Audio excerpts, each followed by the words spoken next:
Negeri Payung 3. Yang saya hormati teman-teman guru dan juga karyawan SD Negeri Payung 3. Sama-sama marilah kita panjatkan puji syukur kehadirat Allah Subhanahu wa taala yang telah melimpahkan rahmat, hidayah dan anugerahnya kepada kita sehingga kita bisa berkumpul dalam kesempatan siang hari ini. Salawat serta salam senantiasa kita sambungkan kepada junjungan kita Nabi Agung Muhammad Sallallahu Alaihi Wasallam, yang mana Nabi Muhammad telah membawa kita dari zaman yang penuh dengan kebodohan menuju zaman yang penuh dengan pengetahuan.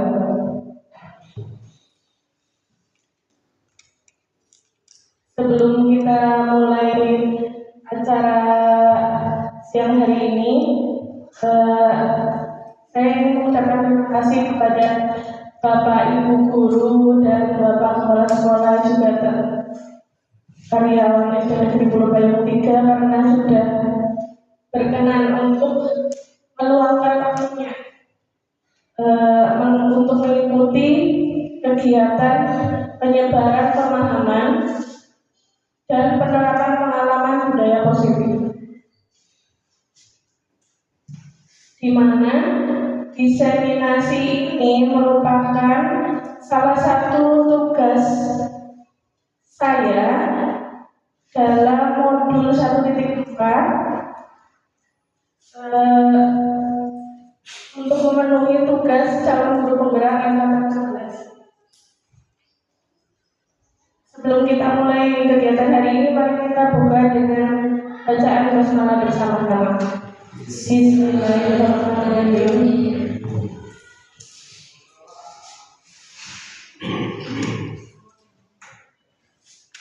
Pada siang hari ini saya akan memaparkan penyebaran pemahaman dan penerapan pengalaman budaya positif.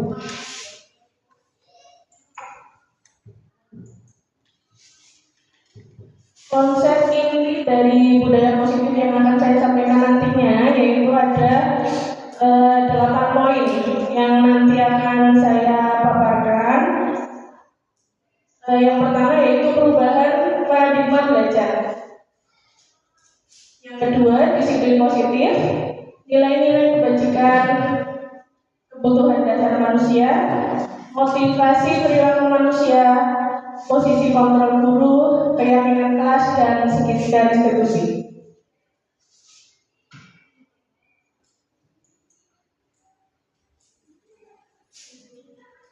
Kita mulai yang pertama mengenai paradigma pembelajaran dengan paradigma baru. Seperti yang pernah kita ketahui bahwa pembelajaran itu ada pembelajaran yang berpusat pada guru, ada juga pembelajaran yang berpusat pada murid. Nah, saya ingin tanya, selama ini pembelajaran yang dilakukan oleh Bapak Ibu guru berpusat pada guru atau berpusat pada murid? Monggo salah satu boleh menjawab. Jadi selama ini kita itu pembelajarannya itu masih kita yang dominan atau kita yang mengikuti dengan kebutuhan anak seperti itu? Timur coba Bu, biar selama ini Ibu melaksanakan pembelajaran masih berpusat pada guru atau sudah berpusat pada murid? Mungkin kalau yang selama ini saya laksanakan mungkin masih tergantung pada guru gitu. Karena mungkin kalau kita ke murid, ke peserta didik, murid peserta didik itu harus dipancing dulu. Kalau seusia anak di SD itu harus kita pancing dulu. Mungkin kalau kelas tinggi mungkin harus mungkin udah mulai bisa mungkin kalau ilusi bahwa orang biasa Jadi ketika anak tidak setuju dengan apa yang kita harapkan, itu kita tidak boleh memaksakan itu. Selanjutnya,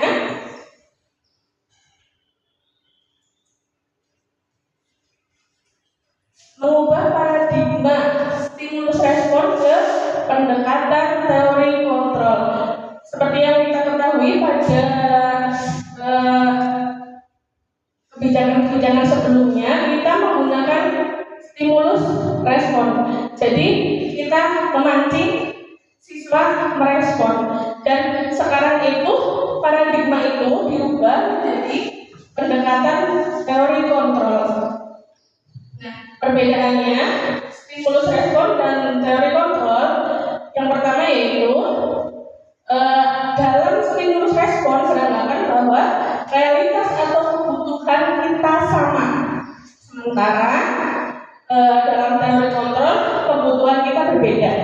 Seperti murid dalam satu kelas itu pasti ada anak yang memiliki kecerdasan yang berbeda-beda. Ada anak yang kemampuan seninya bagus, ada anak yang belum bisa membaca dalam satu kelas, ada anak yang tidak suka bergaul dengan teman, ada anak yang inginnya menonjol di kelas, jadi ingin menguasai, berbeda-beda. Dan kita berdasarkan teori kontrol itu kita bisa memenuhi kebutuhan mereka berdasarkan kemauan mereka, seperti itu. Yang kedua, semua orang melihat hal yang sama menurut teori stimulus respon, dan menurut teori kontrol setiap orang memiliki gambaran yang berbeda. Selanjutnya, kita mencoba mengubah orang agar berpandangan sama dengan kita. Berdasarkan teori kontrol, kita berusaha memahami pandangan orang lain tentang dunia. Perilaku buruk dilihat sebagai suatu kesalahan, sementara dalam teori kontrol semua perilaku memiliki tujuan. Baik itu perilaku buruk atau perilaku baik, kita tidak boleh langsung menjudge bahwa mereka salah, bahwa mereka benar. Jadi berdasarkan teori kontrol itu setiap orang memiliki alasan kenapa mereka melakukan kesalahan, dan sebaliknya kenapa mereka melakukan hal yang benar, mereka pasti memiliki alasan tertentu. Berdasarkan teori stimulus respon, orang lain bisa mengontrol saya, sementara berdasarkan teori kontrol hanya Anda yang bisa mengontrol diri Anda. Saya bisa mengontrol orang lain, sementara sebenarnya Anda tidak bisa mengontrol orang lain. Pemaksaan ada pada saat bujukan gagal, itu yang dipakai dalam teori stimulus respon, sementara dalam teori kontrol itu lebih mengedepankan kolaborasi dan konsensus menciptakan pilihan-pilihan baru. Stimulus respon model berpikir menang kalah, sementara teori kontrol. Nah, selanjutnya disiplin positif. Pandangan saya dulu sebelum saya mengikuti pendidikan calon guru penggerak, disiplin itu berhubungan dengan hukuman, berhubungan dengan aturan untuk mendisiplinkan seseorang. Pasti harus ada aturannya, dan jika melanggar mereka akan mendapatkan hukuman. Sementara disiplin ini berasal dari kata disiplina, yang artinya belajar. Disiplin mengacu pada disiplin diri yang memiliki tanggung jawab terhadap apa yang dilakukannya berdasarkan nilai-nilai yang diyakininya.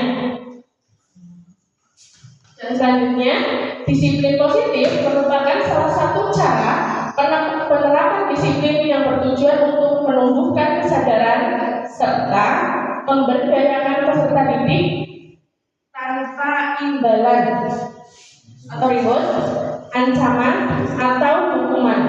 Padahal selama ini kita memancing untuk meningkatkan motivasi belajar siswa itu biasanya dengan hadiah seperti itu. Jadi misalnya yang mendapatkan peringkat 1 itu akan mendapatkan hadiah seperti itu, dan itu memacu siswa dari unsur ekstrinsiknya, bukan dari dalam dirinya. Sementara dalam disiplin positif ini kita bertujuan untuk meningkatkan disiplin positif siswa dari dalam diri mereka, bukan dorongan dari luar diri seperti itu. Dan sebagai pendidik, tujuan kita adalah menciptakan peserta didik yang memiliki disiplin diri sehingga mereka berperilaku mengacu kepada nilai-nilai kebajikan universal dan memiliki motivasi intrinsik dalam perubahan perilaku ke arah yang lebih baik.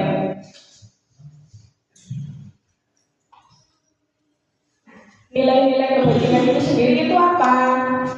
Nilai-nilai kebajikan adalah nilai yang disepakati bersama, lepas dari suku bangsa, agama, bahasa maupun latar belakangnya. Nah, di sini saya mengambil 3 contoh kebajikan dari institusi atau organisasi. Yang pertama, profil pelajar Pancasila. Nilai-nilai kebajikan yang diambil yaitu beriman dan bertakwa kepada Tuhan Yang Maha Esa, dan berakhlak mulia, berkebinekaan global, gotong royong, mandiri, kreatif, dan bernalar kritis. Yang kedua, IBO Primary Years Program.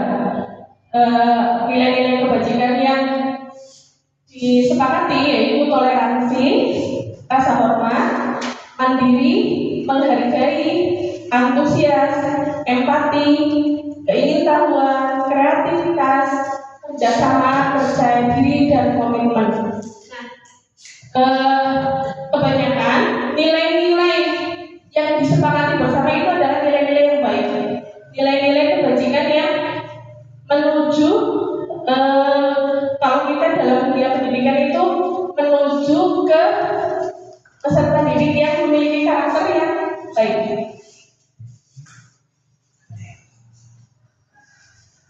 Selanjutnya, sebelum kita menentukan restitusi, hukuman, atau konsekuensi kepada siswa, kita terlebih dahulu harus memahami kebutuhan dasar manusia. Kebutuhan dasar manusia adalah segala sesuatu yang kita lakukan untuk mendapatkan apa yang kita inginkan.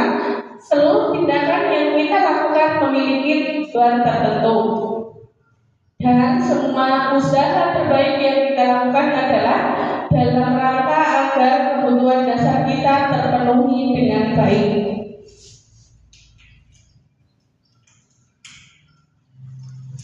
Ada 5 kebutuhan dasar manusia.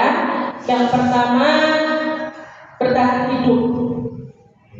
Contohnya makanan, pakaian, tempat tinggal, keamanan, kesehatan.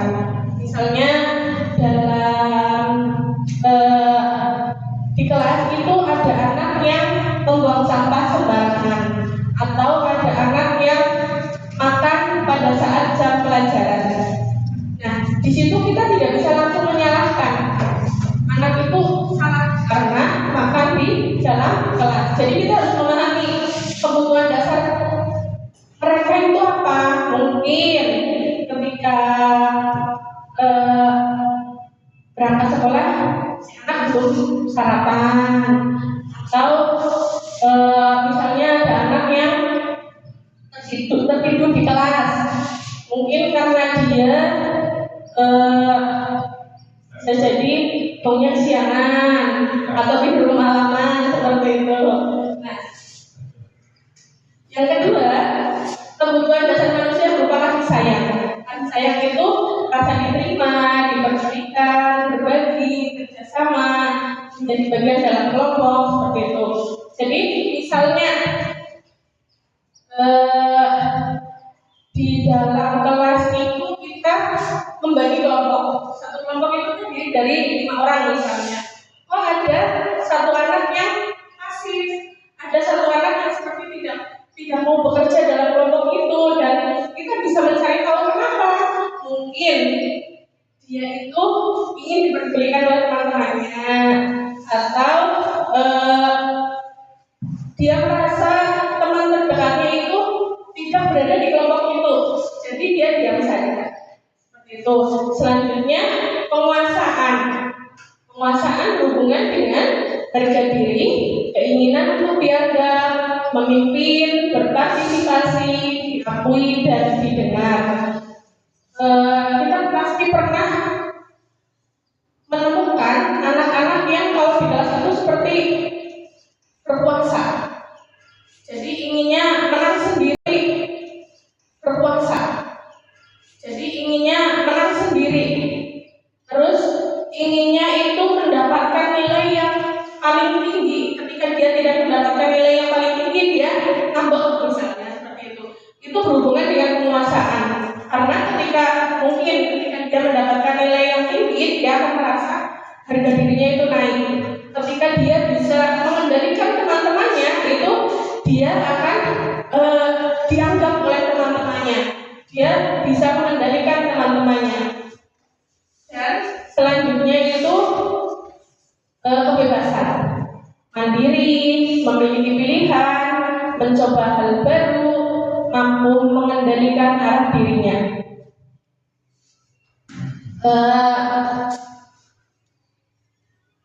Dalam teknik pembelajaran itu ada 3, yaitu pembelajaran auditori, visual, dan kinestetik.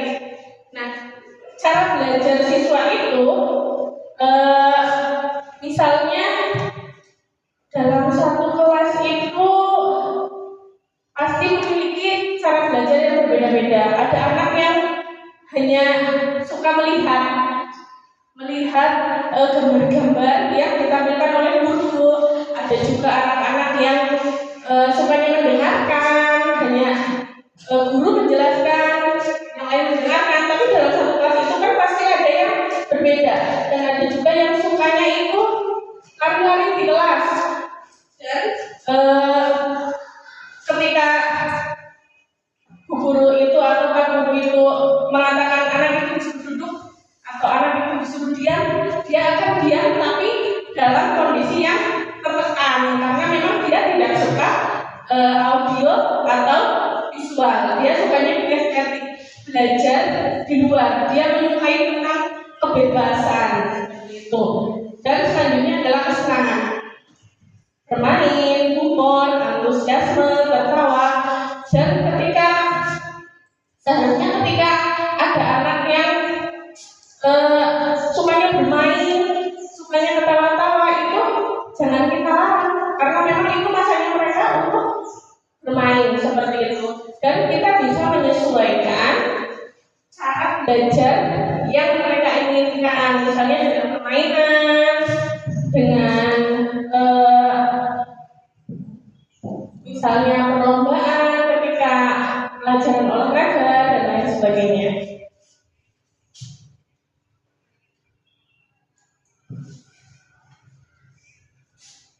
Dan selanjutnya yaitu motivasi perilaku manusia. Seperti yang tadi sekilas saya sampaikan, motivasi perilaku manusia itu ada motivasi dari dalam atau intrinsik dan motivasi dari luar atau ekstrinsik. Nah, dari luar itu cenderung murid itu ingin mendapatkan imbalan, ingin mendapatkan penghargaan, hadiah, dan itu adalah motivasi dari luar. Nah, sementara motivasi intrinsik itu untuk yang pertama untuk menghindari ketidaknyamanan atau hukuman. Yang kedua, ini terbalik ya, maaf. Jadi yang untuk menghindari ketidaknyamanan atau hukuman itu masuk ekstrinsik. jadi ketika anak itu disiplin, anak itu berangkat tepat waktu, tapi karena memang dia untuk menghindari hukuman dari bapak atau ibu guru, untuk menghindari ketidaknyamanan hukuman yang akan mereka terima. Jadi mereka itu berangkatnya tepat waktu, memakai seragam sesuai dengan ketentuan, mematuhi aturan, tapi motivasinya itu motivasi ekstrinsik. Sementara untuk yang pertama untuk menghindari ketidaknyamanan atau hukuman, yang kedua ini terbalik ya, maaf. Jadi yang untuk menghindari ketidaknyamanan atau hukuman itu masuk ekstrinsik.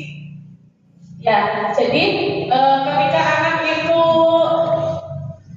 disiplin, anak itu berangkat tepat waktu, tapi karena memang dia untuk menghindari hukuman dari bapak atau ibu guru, untuk menghindari ketidaknyamanan hukuman yang akan mereka terima. Jadi mereka itu berangkatnya tepat waktu, memakai seragam sesuai dengan ketentuan, mematuhi aturan, tapi motivasinya itu motivasi ekstrinsik. Sementara motivasi intrinsik yaitu untuk menjadi orang yang mereka inginkan dan menghargai diri sendiri dengan nilai-nilai yang mereka percaya. Jadi meskipun tidak ada hadiah, tidak ada hukuman, mereka akan tetap bertanggung jawab terhadap tugas mereka. Itu.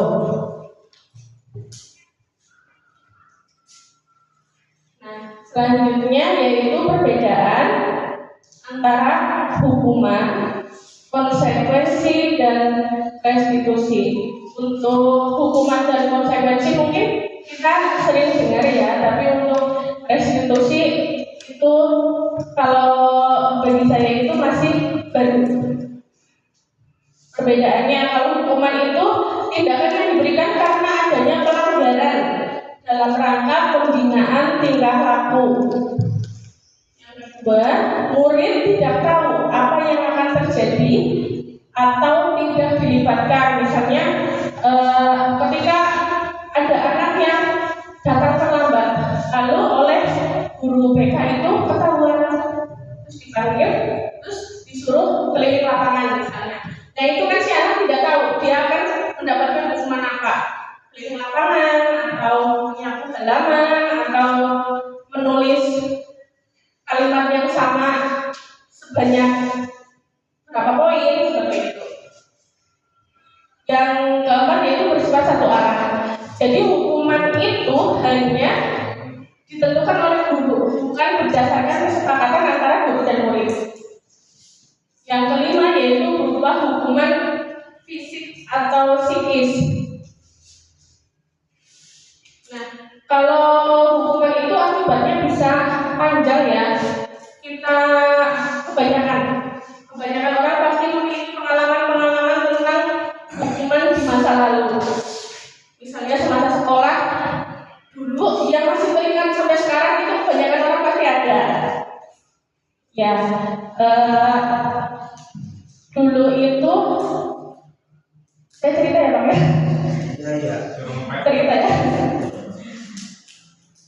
Dulu waktu SMP, jadi kejadian itu memang teringat sampai sekarang. Sebenarnya sepele. Ketika jam ekonomi, IPS ekonomi waktu itu, jadi iya senang sebenarnya Kak. Makanya saya antusias. Tapi ternyata ketika disuruh mengerjakan, katanya hasil yang saya peroleh itu salah.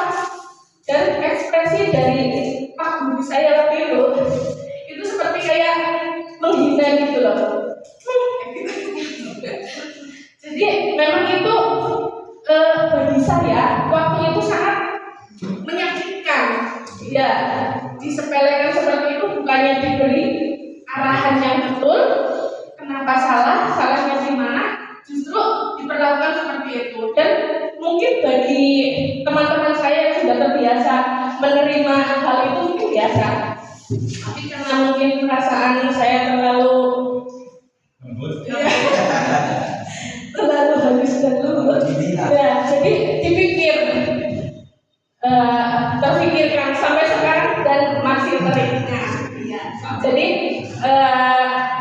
harapan saya kita sebagai pendidik itu bisa lebih bijak dalam bersikap terhadap murid, dan sekecil apapun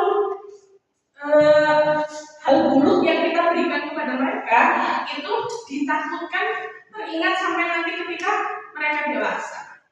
Seperti itu. Apalagi hal yang kecil, apalagi hal yang besar seperti itu. Kalau hal yang kecil pun itu masih bisa membuat perasaan mereka merasa tersakiti.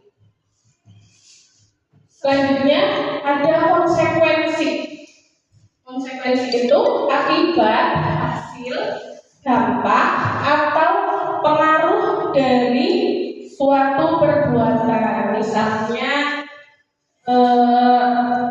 ketika anak berangkat ke sekolah tapi tidak sarapan terlebih dahulu. Misalnya di sekolah dia sakit perut, itu kan bagian dari konsekuensi yang dia terima karena perbuatan dia sendiri. Nah, konsekuensi ini membantu siswa belajar dari tindakan yang mereka lakukan sendiri. Jadi ketika hari ini tidak sarapan dan sakit perut, harusnya esoknya dia sarapan supaya tidak terulang seperti hari ini. Dan untuk pembelajaran itu konsekuensi dan hukuman itu sekarang tidak terpakai. Yang dipakai adalah restitusi. Nah, restitusi itu sendiri yaitu proses menciptakan kondisi bagi murid untuk memperbaiki kesalahan. Jadi seperti yang tadi saya sampaikan, bahwa kita tidak bisa menjudge anak itu salah, tapi kita harus mencari tahu kenapa mereka melakukan kesalahan dan kita berusaha memahami alasan yang mereka berikan. Proses kolaboratif yang mengajarkan murid untuk mencari solusi sendiri terhadap konsekuensi atau terhadap konsekuensi yang mereka buat. Seperti itu. Jadi kita tidak bisa menentukan kamu terlambat, keliling lapangan, tidak bisa. Dalam restitusi itu kita harus mencari tahu kenapa dia melakukan kesalahan itu. Keliling lapangan tidak bisa. Dalam restitusi itu kita harus mencari tahu kenapa dia melakukan kesalahan itu, dan kita memahami alasannya anak tersebut, dan juga kita memberikan pilihan anak tersebut itu harus seperti apa nantinya. Konsekuensi yang akan dia berikan itu apa? Yang menentukan itu adalah murid.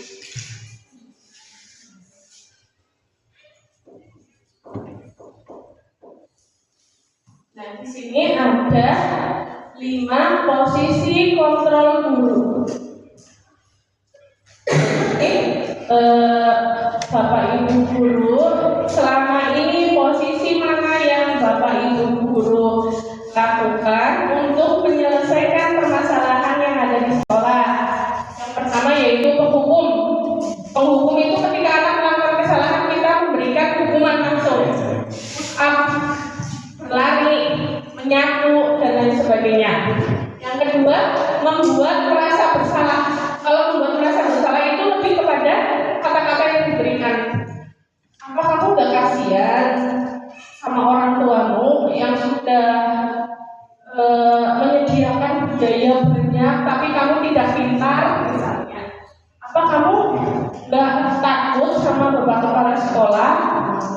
Itu membuat merasa bersalah anak.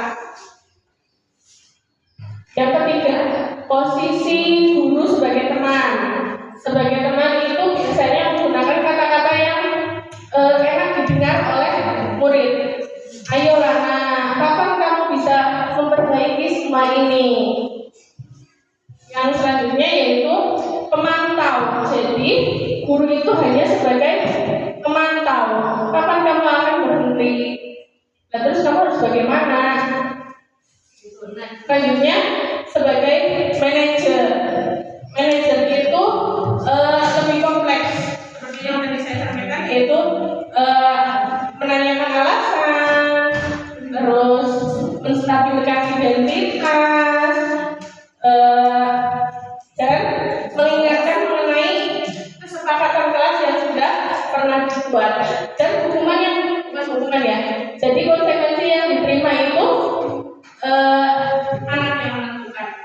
Dan dari kelima posisi kontrol ini yang dipakai adalah sebagai manajer itu yang paling bagus.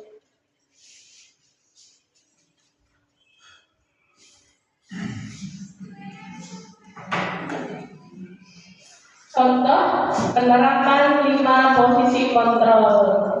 Dalam hal ini saya mengambil kasus siswa yang tertidur ketika pelajaran matematika sedang berlangsung.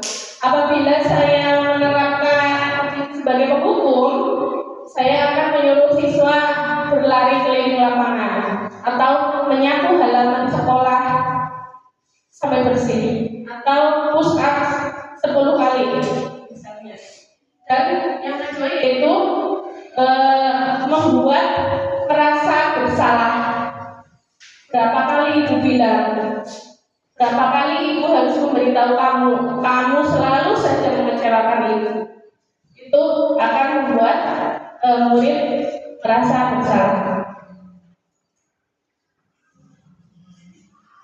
Yang ketiga sebagai teman, contohnya, ayo dong ikut aturan sekolah. Tolong ikuti aturan ibu ya. Sekali ini tidak apa-apa, lain kali jangan berbuat seperti itu lagi ya. Selanjutnya sebagai pemantau, kamu sudah melanggar peraturan sekolah, kamu tahu konsekuensinya. Setelah ini kamu cuci muka dan jangan diulangi lagi. Dan yang terakhir sebagai manajer, apakah kamu tahu kesalahanmu? Lalu bagaimana kamu memperbaiki kesalahanmu?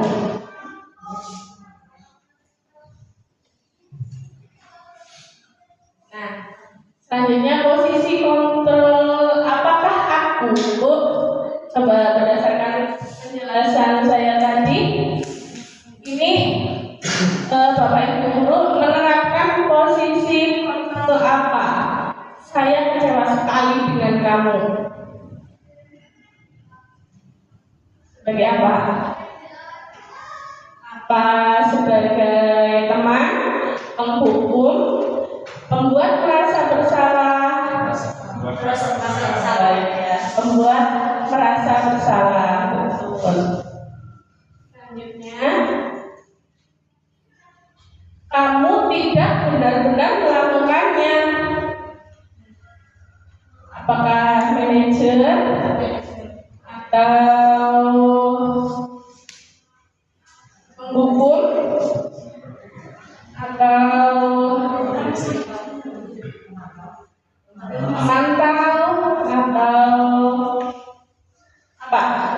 Sebagai ya pemantau, betul sekali.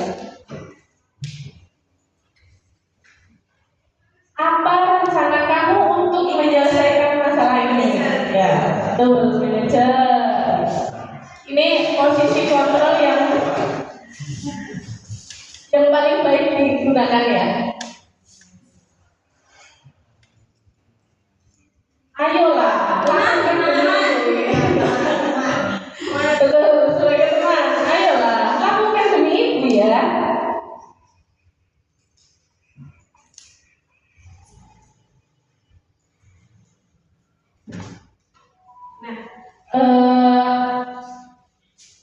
Seharusnya ketika kita memasuki tahun ajaran baru di kelas baru itu kita membuat keyakinan kelas. Kenapa harus keyakinan kelas? Kenapa bukan peraturan kelas? Bapak Ibu ada yang tahu kenapa bukan peraturan kelas? Kenapa harus keyakinan kelas?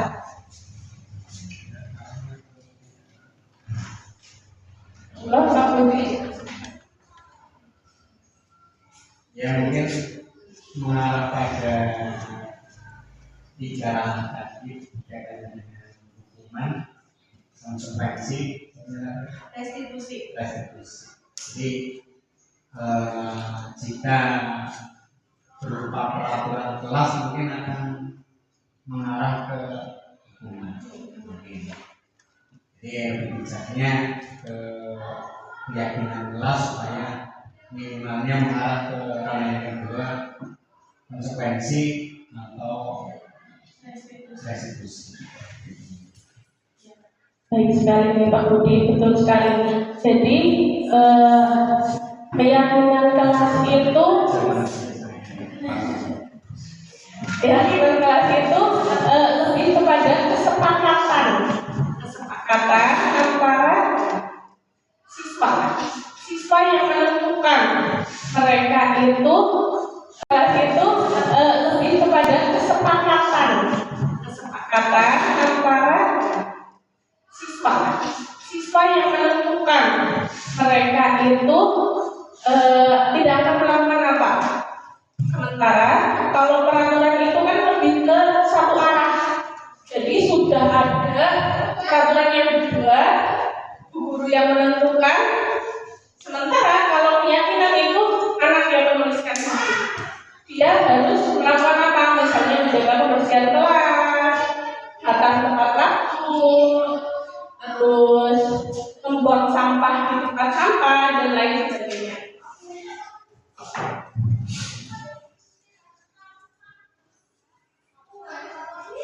Pembentukan keyakinan kelas bersifat abstrak, berupa pertanyaan universal, dibuat dalam pernyataan positif, bukan yang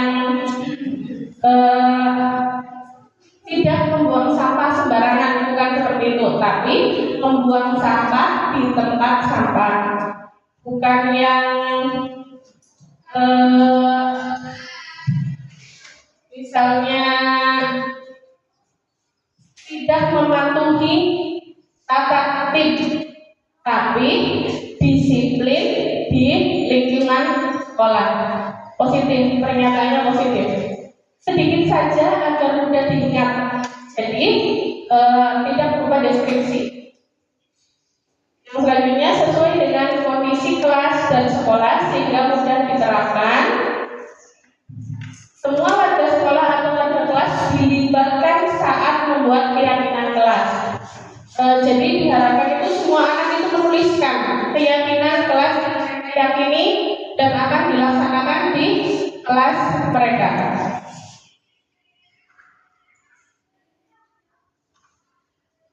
Nah, selanjutnya masuk ke segitiga restitusi. Segitiga restitusi ini adalah suatu proses dialog yang dijalankan oleh guru agar dapat menghasilkan murid yang mandiri dan bertanggung jawab. Jadi cara untuk menentukan posisi kontrol kita sebagai manajer, yaitu dengan menerapkan segitiga restitusi. Segitiga restitusi itu sendiri ada 3, yaitu validasi tindakan yang salah, menstabilkan identitas, dan menanyakan keyakinan. Untuk validasi tindakan yang salah, contohnya kamu tentu punya alasan mengapa melakukan itu. Adakah cara yang lebih efektif untuk mendapatkan apa yang kamu butuhkan? Sementara untuk menstabilkan identitas, kita lebih ke memahami posisi siswa. Setiap orang pasti pernah melakukan kesalahan. Kamu bukan satu-satunya yang pernah melakukan ini. Dan yang terakhir yaitu menanyakan keyakinan. Mengenai keyakinan yang sudah pernah kita buat sebelumnya. Keyakinan kelas apa yang telah kita sepakati? Kamu ingin menjadi orang yang seperti apa? Seperti itu. Jadi tujuannya itu kita menuntun anak memperbaiki kesalahan, tapi dari unsur intrinsiknya, dari dalam dirinya.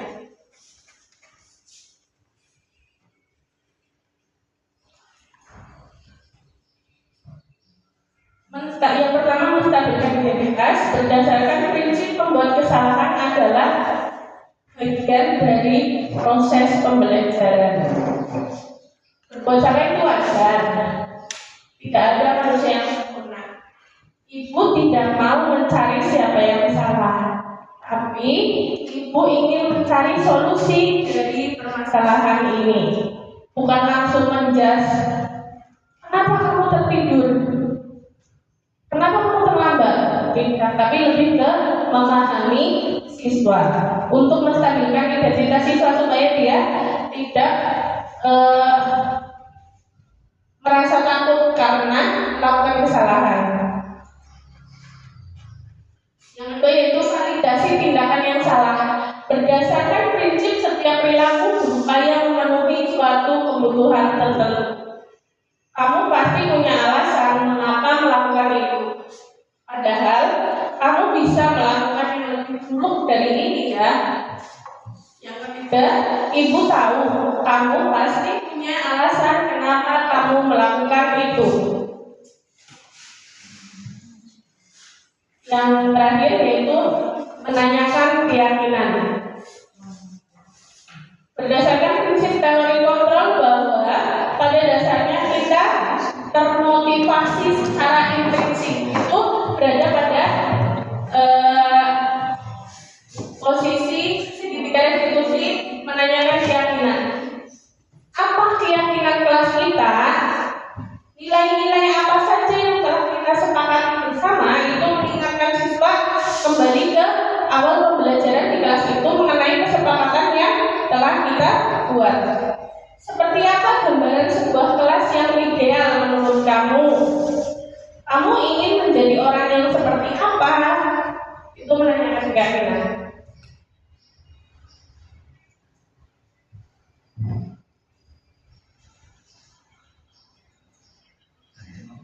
Ini contoh penerapan segitiga restitusi yang saya laksanakan di kelas. Jadi Zahra itu tertidur di kelas pada saat jam pelajaran.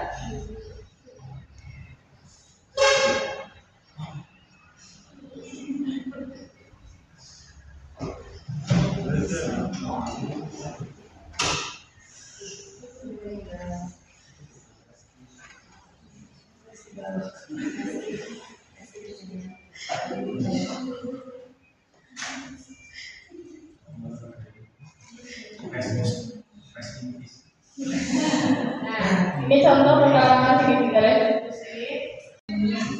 Jadi, pertimbangan itu belum jelaskan.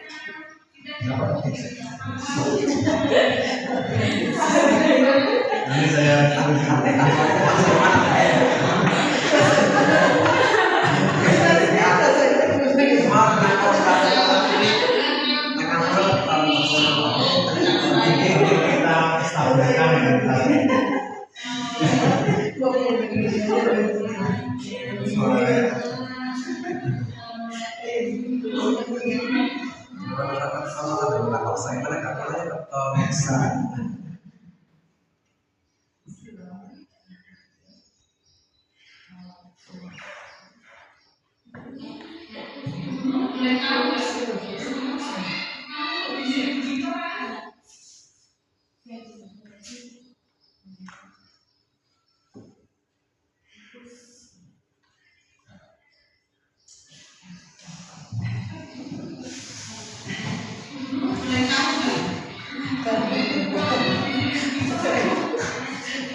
Tidak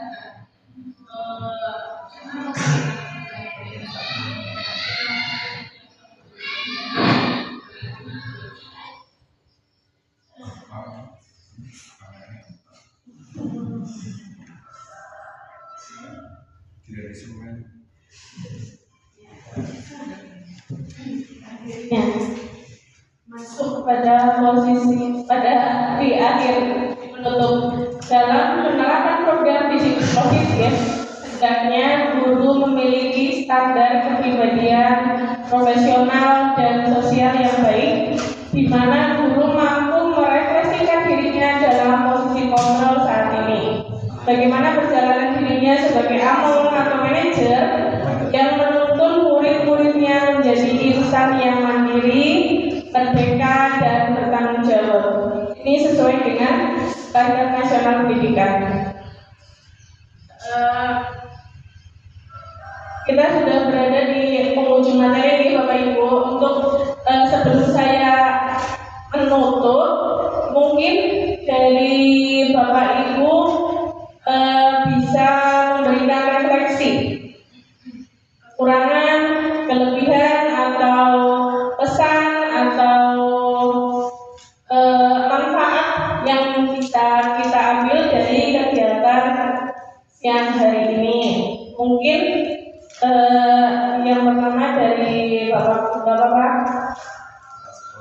Kepala Sekolah.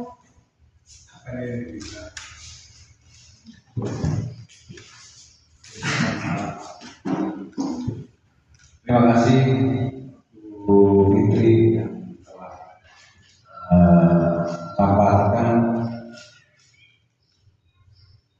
materinya, yaitu pada program hari ini, yaitu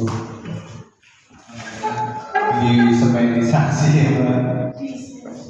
diseminasi. Sulit dikatakan karena belum terbiasa. Dari arti kata itu sendiri, kegiatan yang ditujukan kepada individu atau kelompok dengan tujuan memberikan informasi terkait materi yang disampaikan. Tadi terkait dengan budaya positif, lalu yang menerima ini dapat melaksanakan atau memperoleh ilmunya. Saya rasa informasi yang diterima itu dapat dimanfaatkan, terutama dalam pembelajaran. Kita semakin mengerti bagaimana caranya membuat aturan-aturan supaya terjadi pembelajaran yang diinginkan pada saat ini. Berbeda dengan dulu, bahkan beberapa jam yang lalu saya sendiri masuk kelas masih gaya lama.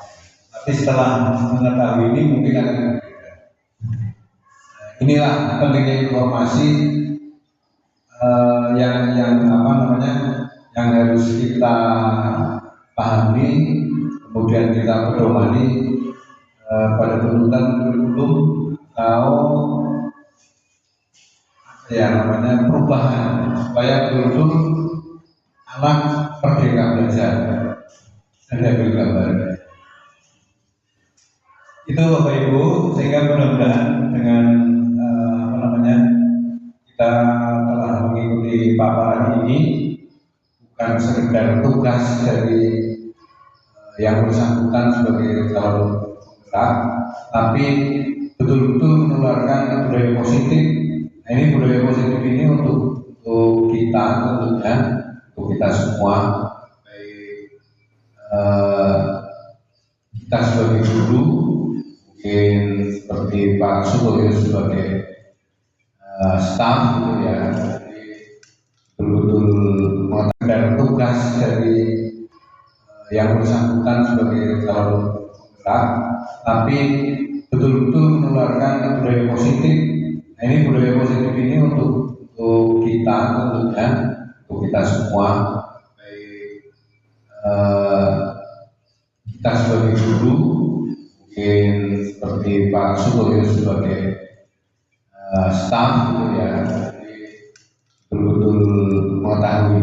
Ya, tidak secepat kilat ini, artinya dengan materi yang dipaparkan kurang lebih selama 60 menit ya, terus kita bisa berubah. Minimal kita mengetahui dulu, menguasai dulu informasi yang telah kita terima. Kemudian terakhir mungkin dari saya,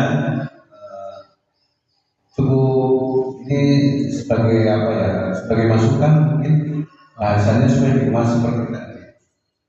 Kalau kritik mungkin tidak boleh.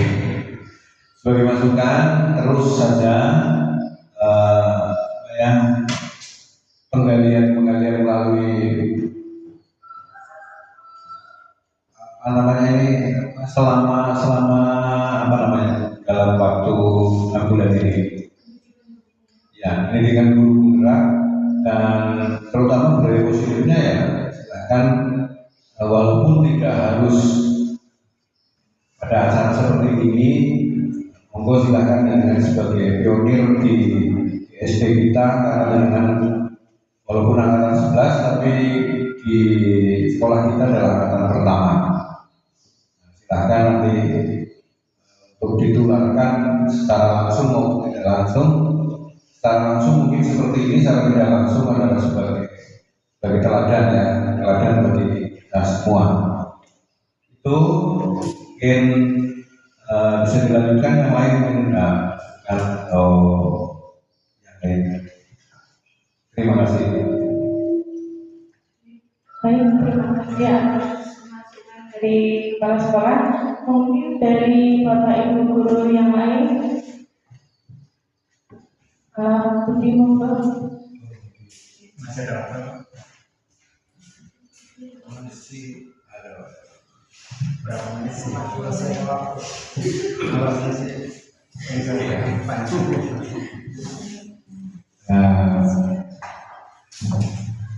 terima kasih atas waktunya kita.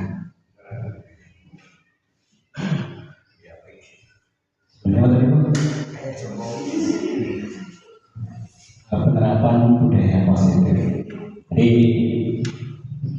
secara umum dari pemaparannya sudah bagus, sudah luar biasa, terutama dan kemudian terkait dengan materi disampaikan, ini sangat penting sekali dengan budaya positif, dan ini sudah seperti merubah dunia, khususnya di dunia. Jadi seperti tadi yang disampaikan oleh Bapak sekolah, bahwa zaman dahulu pun saya masih alami waktu SMP, SMA, itu masih mungkin statusnya level yang pertama itu hukuman. Kalau saya dengan Bu Resti kan beda sedikit waktu jadi siswa. Bu Resti guru teladan, saya terus sendiri lah.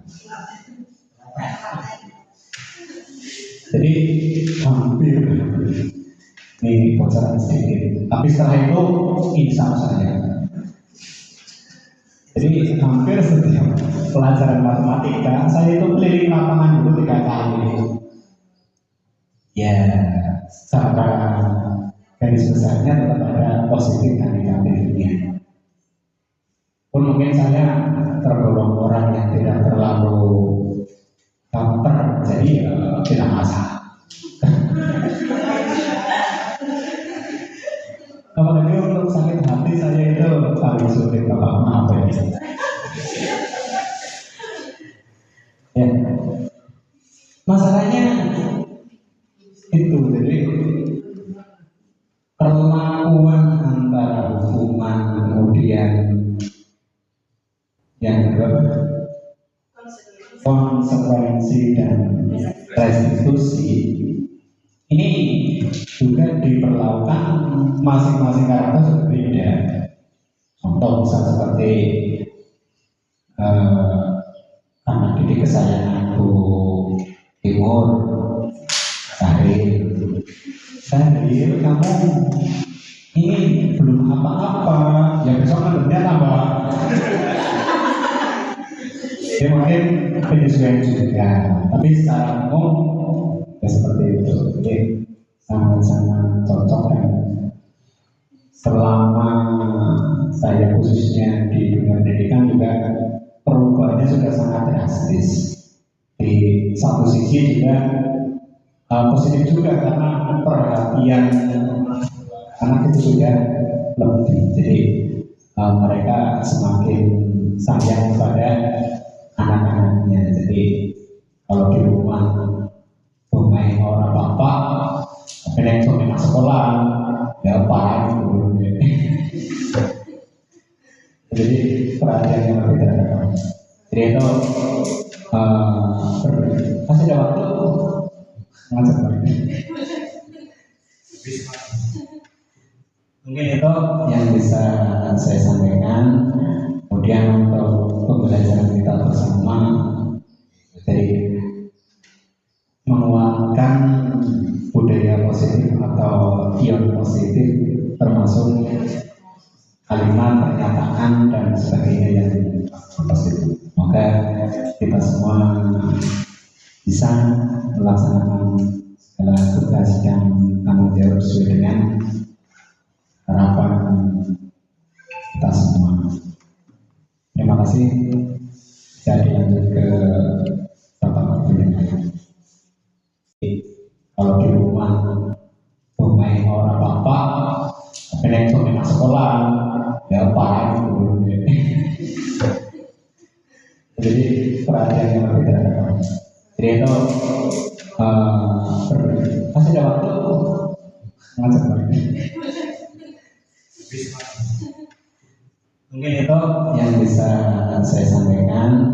Kemudian untuk pembelajaran kita bersama, jadi menguatkan budaya positif atau ion positif, termasuk kalimat, pernyataan dan sebagainya yang positif. Semoga kita semua bisa melaksanakan segala tugas dan tanggung jawab sesuai dengan harapan kita semua.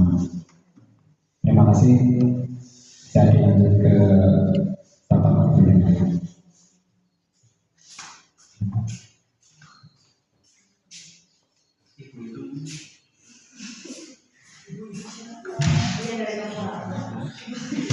Terima kasih untuk Bapak ya.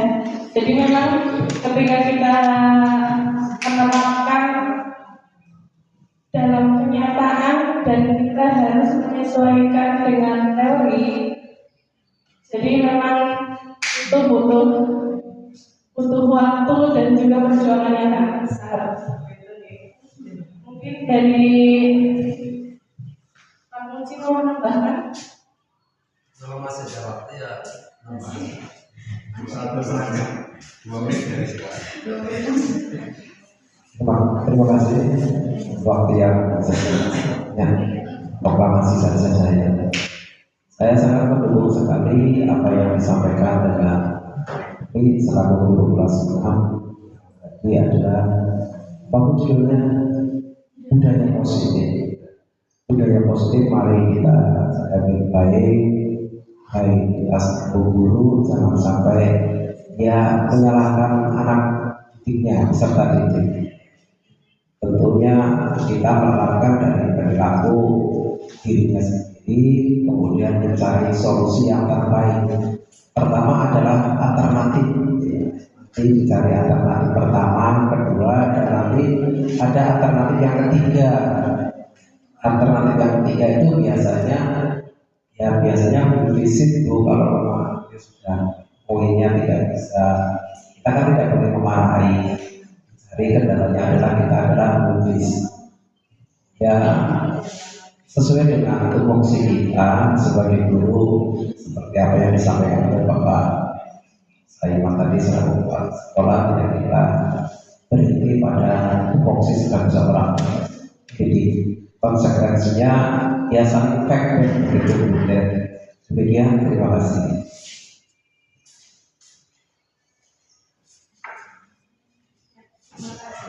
Bapak Yanto. Selanjutnya di akhir presentasi saya ini semoga kedepannya kita semua sebagai pendidik itu bisa mewujudkan tujuan dari filosofi Ki Hajar Dewantoro, mungkin dengan mengubah budaya yang sudah ada selama ini dan menerapkan budaya yang mungkin baru gitu ya Bapak Ibu, itu butuh proses. Tapi tidak apa-apa, semoga nanti kita kedepannya bisa berubah menjadi yang lebih baik lagi. Terima kasih, mohon maaf apabila banyak tutur kata yang masih belum berterima seperti itu. Jadi di sini saya juga belajar. Apabila masih banyak sekarang, mohon maaf sebesar-besarnya. Terima kasih atas waktu Bapak Ibu semuanya untuk berkenan mengikuti diseminasi budaya positif pada hari ini. Terima kasih banyak. Assalamualaikum warahmatullahi wabarakatuh.